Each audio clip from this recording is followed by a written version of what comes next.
Salut les amis, vous êtes-vous déjà sentis seuls, comme si vous étiez les seuls du côté de Dieu? La Bible présente plusieurs exemples de personnes qui ont éprouvé de tels sentiments, et plus encore. L'un des plus intéressants est peut-être le prophète Élie.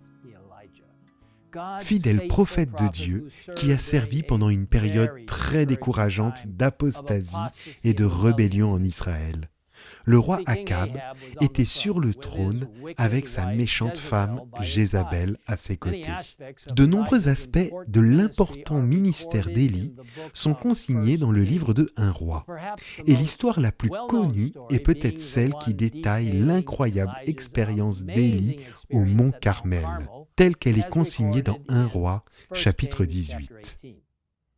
Je suis sûr que vous connaissez l'histoire d'Élie, qui a ordonné à tout Israël de se rassembler au sommet du mont où il serait témoin d'une démonstration miraculeuse de la puissance de Dieu dans l'épreuve de force entre Baal et Yahvé.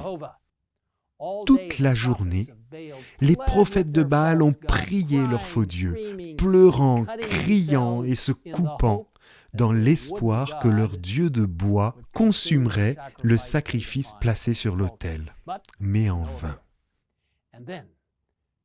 Et puis il y avait Élie, se tenant courageusement seul du côté du vrai Dieu, Yahvé.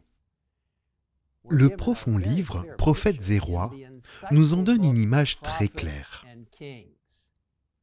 Face au roi, au faux prophète, entouré par une foule d'Israélites, Élie apparaît alors. C'est le seul de sa nation qui ose se dresser pour venger l'honneur de son Dieu. Celui que tout le royaume a accablé du poids de la malédiction se trouve maintenant devant cette assemblée, sans défense apparente, en présence du monarque d'Israël, des prophètes de Baal, des hommes de guerre.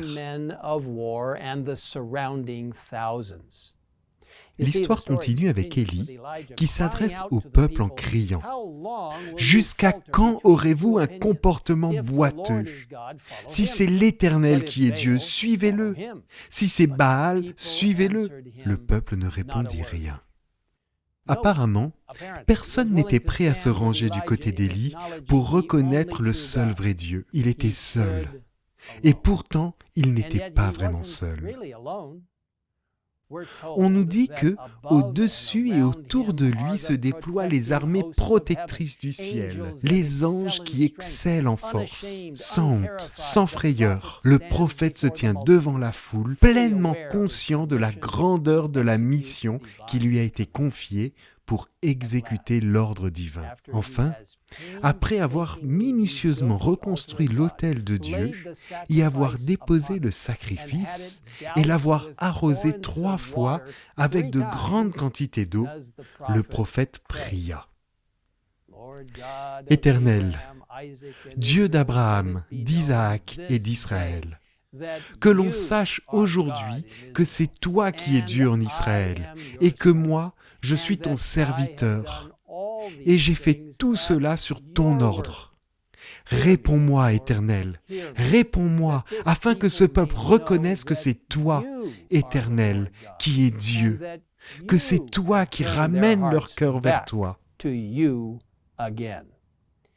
Aussitôt, le feu est descendu du ciel, consumant le sacrifice, le bois, les pierres, la poussière et asséchant l'eau entourant l'autel. La prière d'Élie a été entendue et a été exaucée.